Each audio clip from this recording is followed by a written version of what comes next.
بسم اللہ والصلاۃ والسلام علی رسول اللہ وعلی آلہ واصحابہ اجمعین الی یوم الدین۔ ایک سلسلے کا آغاز ہو رہا ہے کہ قرآن کریم میں جتنے مقامات پر اللہ تعالیٰ نے ایمان والوں کو خطاب کیا ہے اور یا ایہا الذین آمنوا فرمایا، ہم ان مقامات کو دیکھیں اور کچھ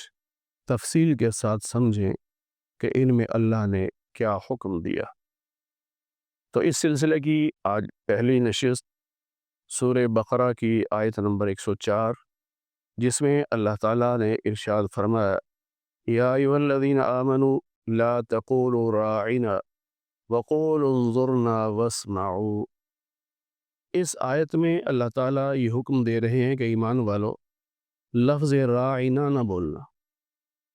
اس لفظ کی بجائے انظرنا یہ لفظ استعمال کرو۔ اس کی وجہ یہ ہے کہ بعض یہودی لوگ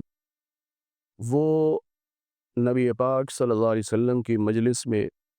منافقین کو بھیجتے اور وہ منافق یہ جملہ کہہ دیتے راعنا، لیکن راعنا کو تھوڑا سا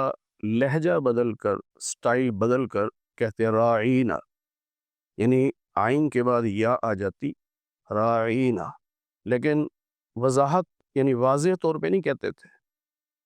اب عام مسلمان تو یہ سمجھتے کہ یہ عربی کا لفظ بول رہے ہیں اور راعینا کہہ رہے ہیں،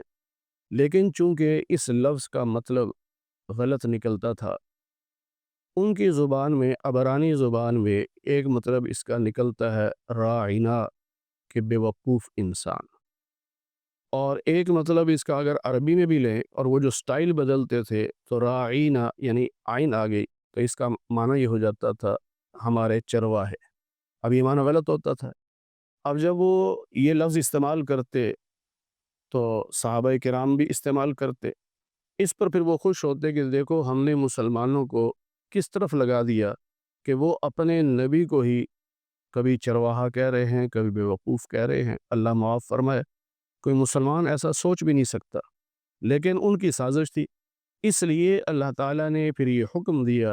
یا ایھا الذین آمنوا لا تقولوا راعنا، اے ایمان والو راعنا کا لفظ استعمال نہ کرو، یعنی ایسا لفظ جس کا کوئی غلط مطلب بھی نکلتا ہو آپ وہ لفظ استعمال ہی نہ کرو، تاکہ سننے والے کو غلط مطلب لینے کی گنجائش ہی نہ ملے، بلکہ اس کی جگہ ایسا لفظ استعمال کرو جس میں گستاخی یا بے ادبی کا شائبہ تک نہ ہو۔ اس لیے آپ نے فرمایا، اللہ نے فرمایا کہ یوں کہو انظرنا، اے نبی صلی اللہ علیہ وسلم ہماری طرف نظر کرم فرمائیے۔ تو یہاں سے یہ مسئلہ ہمیں سمجھ لینا چاہیے اور اس پر عمل کرنا چاہیے کہ دین اسلام کا کوئی بھی حکم ہو، کوئی اصطلاح ہو، کوئی عبادت ہو،